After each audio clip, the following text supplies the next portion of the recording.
Hello बच्चों, good evening. हमारा third lesson जिसका नाम है पृथ्वी की गतियाँ। तो इसका जो नेक्स्ट क्वेश्चन है वो है कि पृथ्वी के अक्ष का झुकाव कोण क्या है। तो सूर्य की परिक्रमा के दौरान पृथ्वी एक और कुछ झुकी रहती है।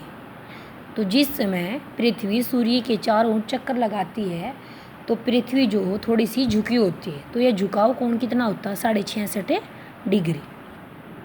नेक्स्ट क्वेश्चन है कि विश्व क्या है।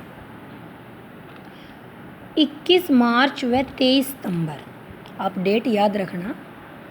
21 मार्च व 23 सितंबर को सूर्य की किरणें विषुवत वृत्त पर सीधी पड़ती हैं। विषुवत वृत्त मतलब भूमध्य रेखा, यानी जिसका मान कितना है? 0 डिग्री। तो इस अवस्था में कोई भी ध्रुव यानी न तो दक्षिणी ध्रुव और न ही उत्तरी ध्रुव सूर्य की तरफ नहीं झुका होता। तो इसलिए क्या होता है कि 21 मार्च और 23 सितंबर को पूरी पृथ्वी पर दिन व रात बराबर होते हैं। इसे क्या कहा जाता है? इसे कहा जाता है विषुव। तो 21 मार्च व 23 सितंबर को सूर्य की किरणें विषुवत वृत्त पर सीधी पड़ती है और इस अवस्था में कोई भी ध्रुव सूर्य की ओर नहीं झुका होता। इसलिए पूरी पृथ्वी पर रात व दिन बराबर होते हैं। तो इसे कहा जाता है विषुव।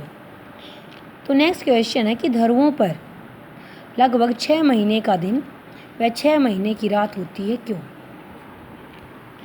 तो जब उत्तरी गोलार्ध सूर्य की तरफ झुका होता है तो पृथ्वी के अपने अक्ष पर झुके होने के कारण उत्तरी ध्रुव पर लगभग 6 महीने तक सूर्य की किरणें पड़ती हैं, जिससे वहाँ क्या होता है? 6 महीने का दिन होता है। तो जिस समय उत्तरी गोलार्ध जिस समय ये है उत्तरी गोलार्ध, ये उत्तरी गोलार्ध जब सूर्य की तरफ ये सन जब इसका झुकाव इस सूर्य की तरफ होता है तो यहाँ पे क्या होता है? उत्तरी गोलार्ध में 6 महीने का दिन होता है, 6 महीने का दिन। लेकिन जो दक्षिणी ध्रुव है, जो नीचे जो दक्षिणी ध्रुव है, वहाँ पे क्या है? सूर्य की किरणें नहीं पहुँच पाती 6 महीने तक। तो इसका मतलब यहाँ क्या होगा? यहाँ पे रात होगी। तो इसके विपरीत दक्षिणी ध्रुव पर क्या होता है कि 6 महीने की रात होती है। क्यों? क्योंकि सूर्य किस साइड है? उत्तरी गोलार्ध में है। तो जब दक्षिणी गोलार्ध सूर्य की ओर झुका होता है तो उस समय दक्षिणी ध्रुव पर क्या होता है? 6 महीने की तक दिन होता है, यानी सूर्य की किरणें 6 महीने तक वहीं पे पड़ती हैं। तो उत्तरी गोलार्ध में क्या होगा? उत्तरी गोलार्ध में रात होगी।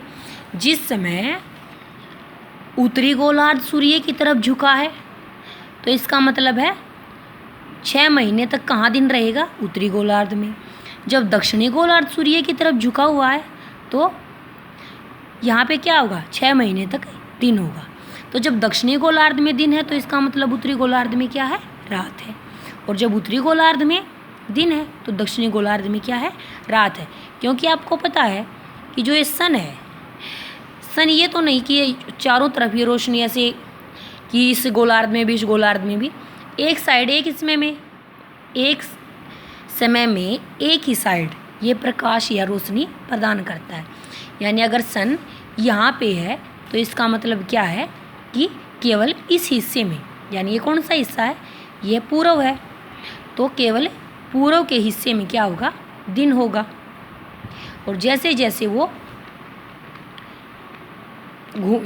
जैसे डायरेक्शन बदलेगी, यानी जैसे जैसे पृथ्वी घूमेगी वैसे वैसे क्या है? जो सन है वो भी दूसरे गोलार्ध में अपनी रोशनी प्रदान करेगा। सन हमेशा अपनी जगह पे स्थिर होता है, जो सूर्य है वो हमेशा स्थिर होता है। घूमता कौन है? पृथ्वी। तो पृथ्वी घूर्णन करती है लेकिन सूर्य जो वो अपने स्थान पर स्थिर है। तो इसीलिए पृथ्वी के घूर्णन के कारण ही पृथ्वी पर दिन व रातें बनते हैं। तो इसीलिए जब 6 महीने तक उत्तरी गोलार्ध में दिन है तो 6 महीने तक दक्षिणी गोलार्ध में क्या है, रात है। तो आज हमारा जो थर्ड लेसन था वो कंप्लीट हो चुका है। तो यार इसके क्वेश्चन आप अच्छे से लर्न और राइट करें। Thank you.